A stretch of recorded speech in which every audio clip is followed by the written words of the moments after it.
ഐ.ടിയിൽ 20-30 വർഷം പരിചയമുള്ള സീനിയർ ഡെവലപ്പർമാർ പോലും ഞെട്ടിയിരിക്കുകയാണ്. നമ്മുടെ സീനിയർ ഡെവലപ്പർമാർ സേഫാണ് എന്നുള്ള കൺസെപ്റ്റ് ആകെ തകർക്കപ്പെട്ടിരിക്കുകയാണ്.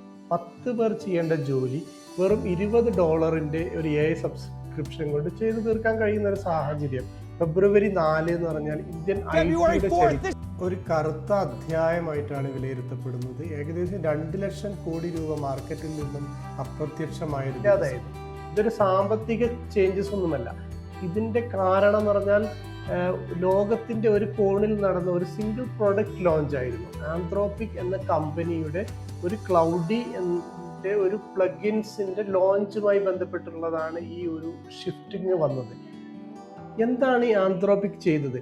ഓപ്പൺ എഐയുടെ മുൻ റിസർച്ച് വൈസ് പ്രസിഡന്റ് ദാരിയോ അമോദെ അദ്ദേഹം തുടങ്ങിയ ഒരു കമ്പനിയാണ് ആന്ത്രോപിക്. അവർ ക്ലൗഡി കോവർക്ക് എന്നൊരു ടൂൾ പുറത്തിറക്കി.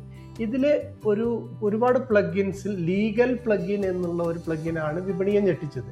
സാധാരണ ജൂനിയർ അസോസിയേറ്റുകൾ മണിക്കൂർ എടുത്ത് ചെയ്തിരുന്ന കോൺട്രാക്ട് റിവ്യൂവും ലീഗൽ ബ്രീഫിങ്ങും ഒക്കെ ഈ പ്ലഗിന് വെറും മിനിറ്റുകൾക്കുള്ളിൽ ചെയ്തു തീർക്കും. അതായത് ഇന്ത്യ പോലെയുള്ള രാജ്യങ്ങളിലേക്ക് ഔട്ട്സോഴ്സ് ചെയ്തിരുന്ന ബാക്ക് ഓഫീസ് ജോലികൾ ഇനി ഒരാളുടെ സഹായമില്ലാതെ തന്നെ ചെയ്യാവുന്ന ഒരു അവസ്ഥ വന്നിരിക്കുന്നു. നമ്മുടെ ഐ.ടി കമ്പനികളുടെ വർക്കിംഗ് രീതി എന്ന് പറഞ്ഞാൽ ഹെഡ് കൗണ്ട് ബില്ലിംഗ് ആണ്. അത് അവർ ബേസ്ഡ് ബില്ലിംഗ്. അതായത് കൂടുതൽ ജീവനക്കാർ കൂടുതൽ സമയം ജോലി ചെയ്യുമ്പോൾ കമ്പനിക്ക് കൂടുതൽ ലാഭം കിട്ടുന്ന രീതി.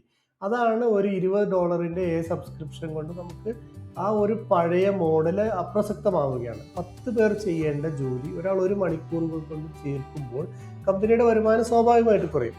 ഇതിൻ്റെ ഒരു റിഫ്ലക്ഷനാണ് നമ്മൾ ഓഹരി വിപണിയിൽ കണ്ടത്.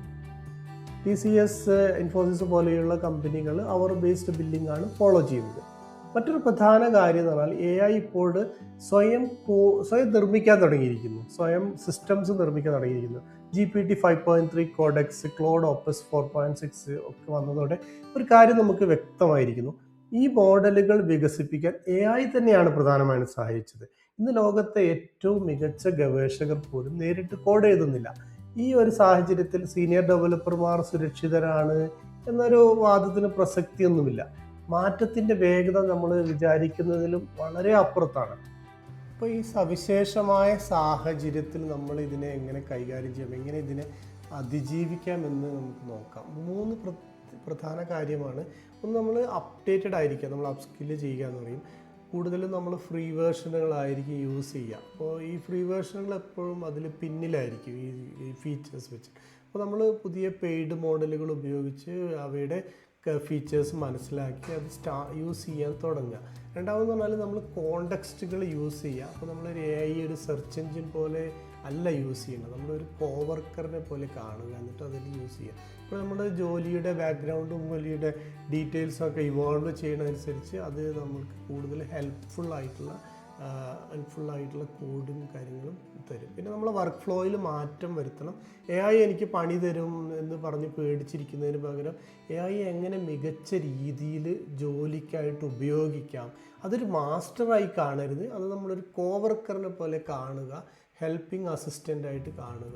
നമ്മളിപ്പോൾ നിൽക്കുന്നത് ഒരു വലിയൊരു മാറ്റത്തിൻ്റെ തുടക്കത്തിലാണ്. ഇപ്പോൾ നമ്മൾ ഇതൊരു ഹൈപ്പാണ് എന്ന് പറഞ്ഞ് മാറി നിൽക്കാതെ, ഒരു നിരീക്ഷകരായി മാറി നിൽക്കാതെ ഇത് നമ്മൾ അറിയുന്ന പഠിക്കുന്ന ഒരാളായി മാറി ഇതിൻ്റെ മാറ്റം ഉൾക്കൊണ്ട് ജീവിതത്തിൽ പകർത്തിയാൽ നമ്മൾ കരിയറിൽ മാറ്റം വരുത്താൻ സാധിക്കും. Thank you.